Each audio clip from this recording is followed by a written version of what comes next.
In looking back to those championship contests, everyone remembers the winners. Vince Lombardi's Packers and their domination in Super Bowls I and II. The rise of the Dolphins, the second team to win back-to-back titles. The numerous appearances of the Dallas Cowboys and the Pittsburgh Steelers, the only team to become four-time world champions. But we'll begin our Super Bowl journey with a team that made 4 unsuccessful bids for the World Championship, the Minnesota Vikings. 4 times Bud Grant's Purple Gang would leave the frigid North to venture to more temperate climates in pursuit of pro football supremacy. 4 times they would return home as losers. The saga of the Minnesota Vikings, then. A team that always had enough to get there, but never had enough to win. They came from tiny towns like Deer Lake and Bear River to root their to Super Bowl victory. Purple power! Purple power! Peter Eater! Go! Okay, boys! Okay! The championship they longed for would never be achieved.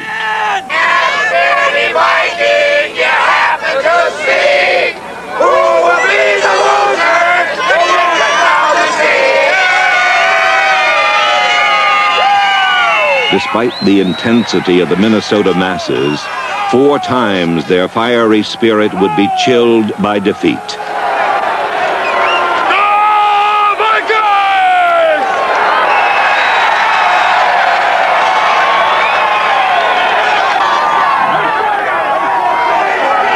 Bud Grant guided his teams to 4 Super Bowls, only to be badly beaten on all 4 occasions by a superior foe. In Super Bowl IV, his enemy came from Kansas City.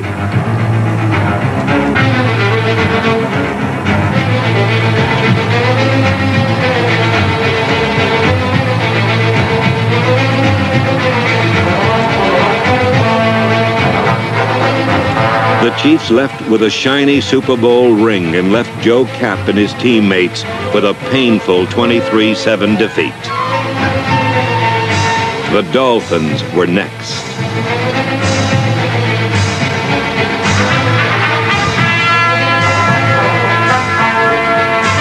Flawless execution by Miami's offensive line cleared thoroughfares for Mercury Morris outside and Larry Zonka inside.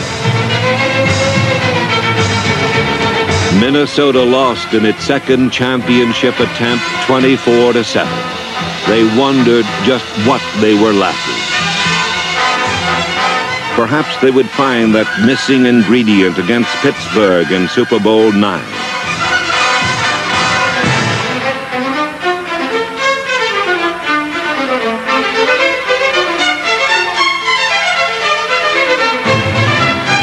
The Steelers were making their first Super Bowl appearance. The Vikings were making their third. Certainly Minnesota seasoning would make for that long-awaited victory celebration.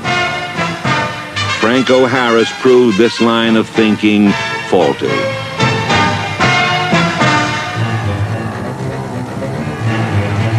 The final score read, Steelers 16, Vikings 6.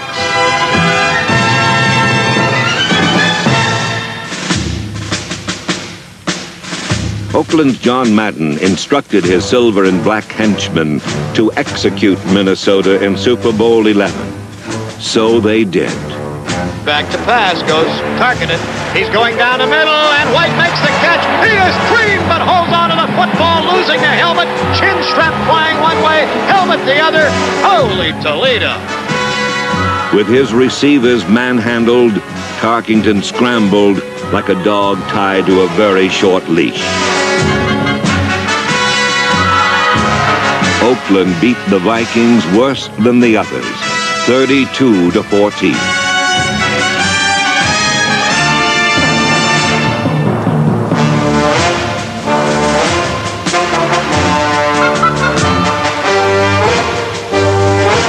Four times Minnesota came to conquer, 4 times they lost. Tears for the purple, cheers for the aqua.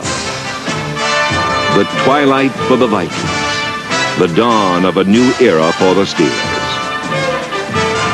Fran took a seat as Oakland became the elite. Like the Titanic, the Vikings were a grand team doomed to failure. I looked at that. In Super Bowl play,